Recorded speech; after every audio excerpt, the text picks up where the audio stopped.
कृपा की छाया में बैठाएंगे तुमको, कहाँ तुम जाओगे।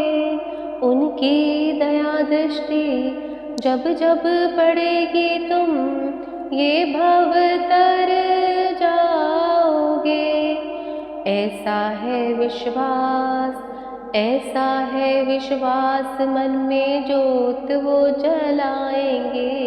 ऐसा है विश्वास, ऐसा है विश्वास, मन में जोत वो जगाएंगे, तुझ गले से लगाएंगे।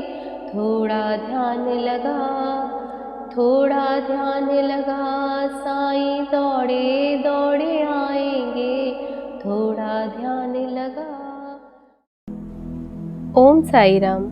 साईं बाबा सबकी रक्षा करना और सही राह दिखाना। श्री साईं सच्चरित्र अध्याय 42। हम आगे पढ़ रहे हैं ऊदी द्वारा व्याधियों का निवारण। नासिक जिले के मालेगांव में एक अज्ञात डॉक्टर रहते थे। उनका भतीजा एक प्रकार के असाध्य तपेदिक रोग से ग्रस्त हो गया। उसका काफी उपचार करवाया गया, लेकिन कोई लाभ नहीं हुआ। आखिर डॉक्टर के मित्रों परिजनों ने उन्हें श्री साईं बाबा की शरण में जाने को कहा। इसलिए माता पिता उसे लेकर शिरडी पधारे और मस्जिद में जाकर बाबा को साष्टांग प्रणाम कर बच्चे को बाबा के चरणों में लेटा दिया। वे प्रार्थना करने लगे कि प्रभु दया कीजिए, आपका यश सुनकर हम आपकी शरण में आए हैं। इस बच्चे की रक्षा कीजिए, हमें आप पर पूर्ण भरोसा है। उनकी प्रार्थना सुनकर बाबा को उन पर दया आ गई। वे सत्तावना देते हुए बोले कि जो इस मस्जिद की सीढ़ी पर चढ़ता है उसे जीवन भर कोई दुख नहीं होता। चिंता मत करो, इस उदी को रोगग्रस्त भाग पर लगाओ, ईश्वर में आस्था रखो, सप्ताह भर में बच्चा पूर्ण स्वस्थ हो जाएगा। ये मस्जिद नहीं है, द्वारकावती है। जो इसकी सीढ़ी चढ़ेगा उसे स्वास्थ्य सुख की प्राप्ति होगी और कष्टों का अंत हो जाएगा। फिर बच्चे को बाबा के सामने बिठाया गया तो बाबा ने उसके रोगग्रस्त भाग पर हाथ फेरते हुए उस पर दया दृष्टि डाली। बालक प्रसन्नचित हो गया। उदी के लेप व सेवन से वह कुछ ही समय में स्वस्थ हो गया। बच्चे के माता पिता स्वयं को बाबा का ऋणी व कृतज्ञ समझ बच्चे के साथ शिरडी से प्रस्थान कर गए। यह चमत्कार देख डॉक्टर को बड़ा आश्चर्य हुआ।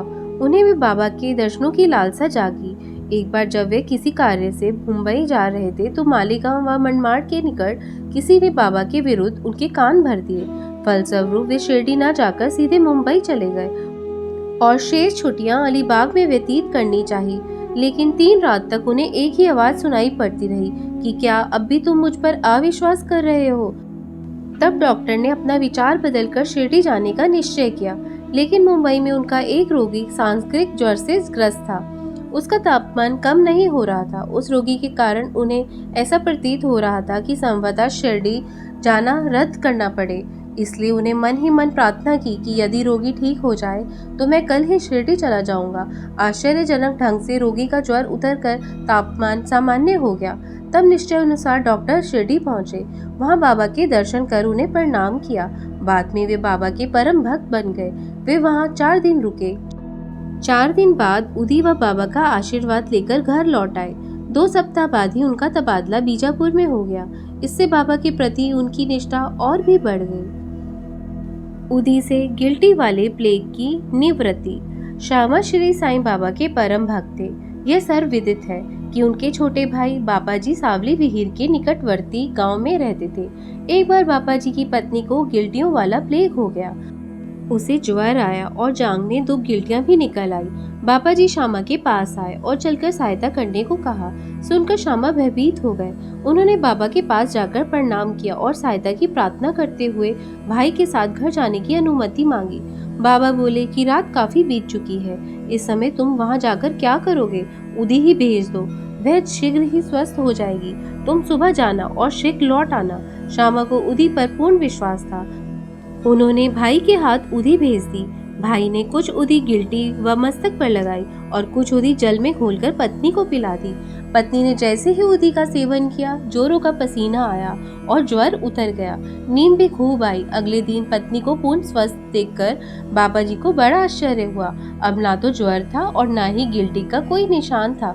बाबा की आज्ञा अनुसार अगले दिन सुबह श्यामा जब घर पहुंचे तो भाई की पत्नी को चाय बनाते देख उन्हें बड़ा आश्चर्य हुआ।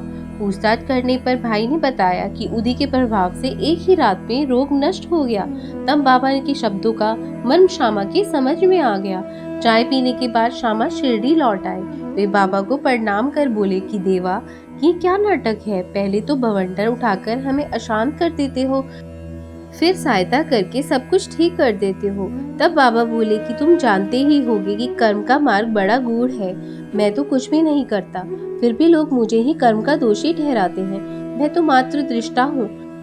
प्रेरक व सत्तावान तो एकमात्र ईश्वर है, वही परम दयालु है। ना तो मैं मालिक हूँ, ना ईश्वर। मैं तो एक आज्ञाकारी सेवक हूँ और सदैव ईश्वर का स्मरण करता रहता हूँ। जो अभिमान त्याग कर कृतज्ञ भाव से ईश्वर पर विश्वास करेगा, उसके कष्ट दूर होंगे और उसे मुक्ति प्राप्त हो जाएगी। बेहोशी व पथरी की उदी से निवृत्ति। ईरान के एक अज्ञात सज्जन की छोटी सी पुत्री को एक घंटे के भीतर मूर्छा आ जाती थी। उस दौरान उसके दांत भीग जाते थे और हाथ पैर अकड़कर वह बेहोश होकर जमीन पर गिर जाती थी। उस सज्जन ने काफी इलाज करवाया, लेकिन कोई लाभ नहीं हुआ। कुछ लोगों ने उन्हें श्री साईं बाबा की उदी के चमत्कारों के बारे में बताते हुए कहा कि उदी उन्हें मुंबई के विलेपार्ले में रहने वाले काका साहिब दीक्षित से मिल जाएगी। उन सज्जन ने उदी प्राप्त कर जल में घोलकर अपनी पुत्री को पिलाई तो लाभ हुआ और जो बेहोशी हर घंटे आती थी वह 7 दिन के अंतर में आने लगी। आखिरकार कुछ दिनों के बाद उसका रोग पूरी तरह ठीक हो गया। इसी तरह हरदा के रहने वाले एक सज्जन को पथरी का रोग था। लोगों ने ऑपरेशन का परामर्श दे दिया, लेकिन आयु काफी थी और शरीर भी दुबला पतला था, इसलिए ऑपरेशन कराने का वे साहस नहीं जुटा पाए। उसी दौरान हरदा के इनामदार वहां आए हुए थे। वे श्री साईं बाबा के अनन्य भक्त थे। उनके पास उस समय उदी भी थी। मित्रों के परामर्श पर उन सज्जन के पुत्र के इनामदार से उदी लेकर जल में घोलकर अपने वृद्ध पिता को पिला दी। उदी के प्रभाव से 5 मिनट में ही पथरी मल मूत्र के माध्यम से बाहर निकल आई और वे सज्जन पूर्ण रूपेण स्वस्थ हो गए। 42वें अध्याय में हम आगे पढ़ेंगे कैसे साईं बाबा ने उदी से प्रसव पीड़ा का निवारण किया। तब तक साईं स्मरण करते रहिए और अच्छे कार्य करिए। अगर आपको साईं तेरे नाम चैनल पसंद आ रहा हो तो सब्सक्राइब जरूर करिएगा और साईं बाबा की कृपा प्राप्त करिए। ओम साई राम, ओम साई राम।